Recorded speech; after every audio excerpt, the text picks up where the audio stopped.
Nakakalito na sa work ang daming boss. Walang tamad sa Quezon, kalsadang lubak-lubak meron.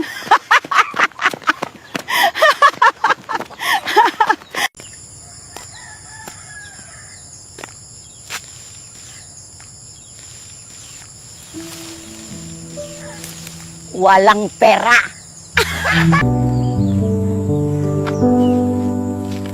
Hindi ka naman talaga depress eh. Wala ka lang pera. Huwag kang mag-alala, susunod ka na. Ang pangit mo kasi. Alam nyo bang pwede kayong magbayad ng utang kahit hindi kayo sinisingil? Akala ko ba magbabayad ka ng utang? Katapusan na ng mundo oh! Nasaan na bayad mo?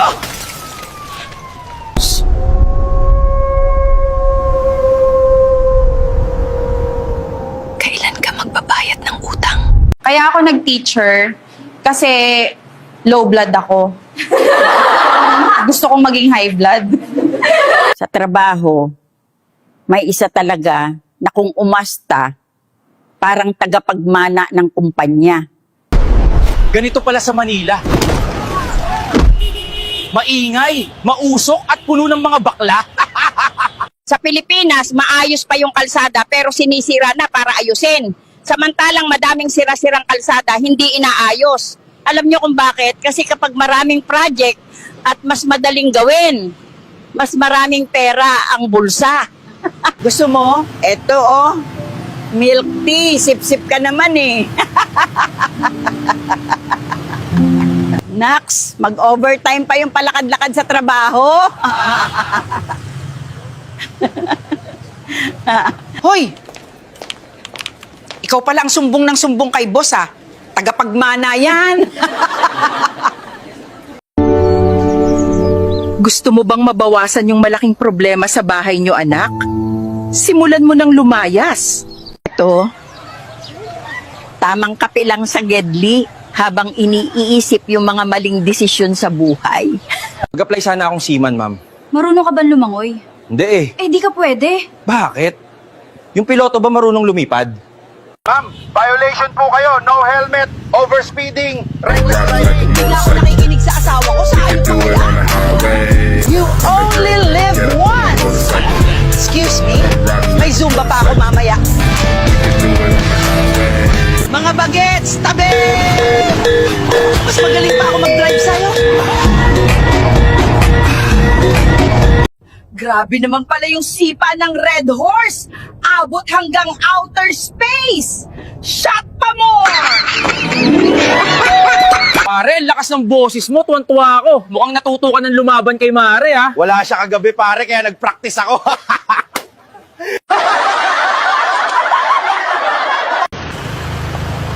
Aling Marites, paano mo nabili ang Ferrari na yan? Pokpok ang anak ko, syempre.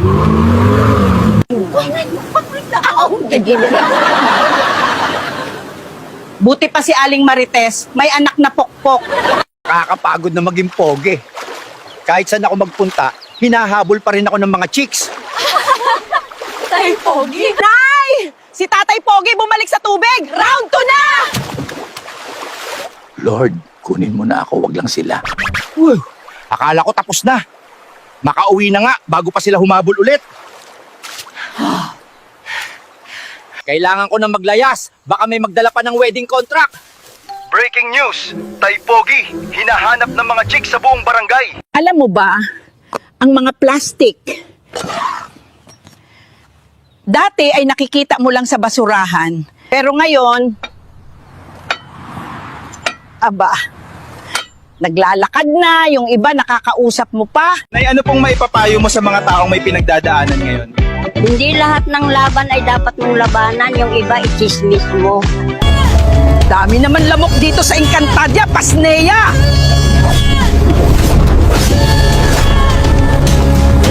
Kung sa Encantadia may Pirena, bakit hindi ikaw pinili niya? Huwag mo nang hahapin yung pag-ibig. Kung saan ang kinakaltas yan sa sahod mo.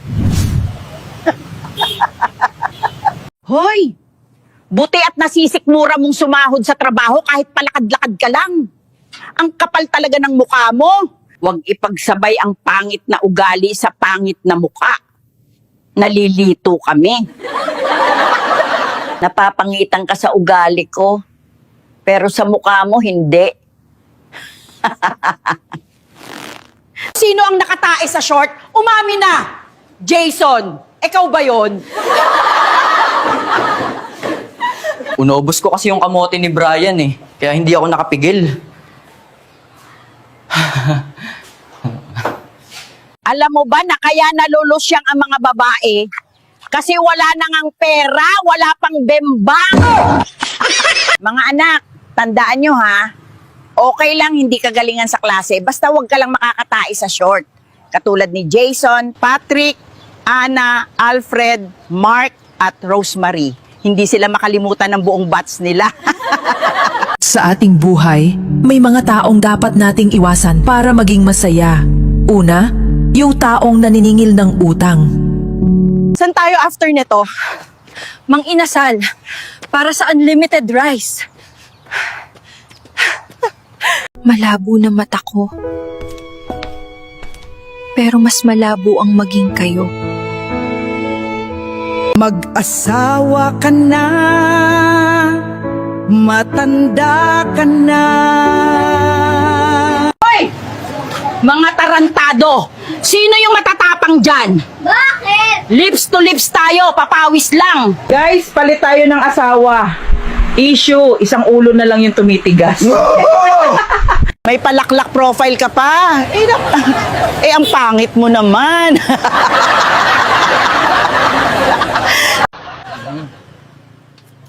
Huwag kayong mag-aaya ng ganitong kaibigan ha. Di pa tapos ang inuman, wala nang pulutan. Ang gulo na ng panahon, aaraw tapos uulan. Parang ikaw, mangingielam kahit wala namang alam. Grabe yung mga babaero ngayon, no? Papangit ng papangit. Asan ka na ba? Di ka pa ba uuwi? Busy pa eh. Buhos kasi ngayon sa site. Sumain nyo ang kaligtasan sa site. At sumayo rin. Sumain nyo ang kasiglahan ng site. At sumayo rin. Basta akin ang tindera ng kantin. Di ba kay engineer yun? Kay engineer yun. Nagtatrabaho ako para sa aking asawa sa Pilipinas. Ngayon, may asawa na akong asawa din ng iba dito sa Qatar. Shoutout sa proof ko nung college. Walang iya ka. 5 beses mo akong binagsak sa calculus. Hindi ko naman pala magagamit dito sa trabaho. Lola, anong tawag sa mga magagandang babae na walang pera? Beauty for. Bakit pag mabuting tao, madami kaaway? Pero pag plastic, ang daming kaibigan.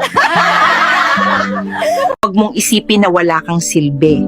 Pwede kang gawing bad example para sa iba. Huwag kang masyadong makadyos sa Facebook. Baka account mo lang ang mapunta sa langit. Ano nga ulit yung sinabi mo tungkol sa akin?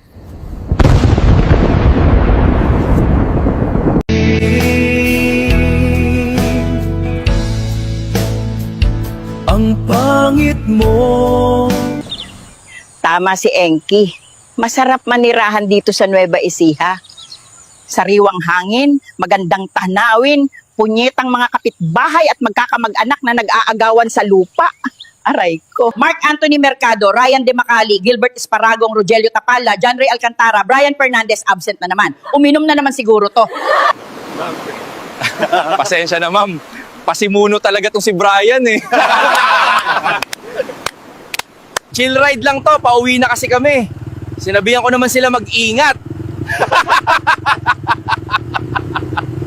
Marites, hindi lang pera ang hiniram mo sa akin, hiniram mo rin ang respeto at tiwala ko. Sana naman hindi tayo magkahiwalay dahil lang sa 5,000 piso. Lord, kung may darating man, kahit wag na jowa, kahit 1 milyon na lang sana.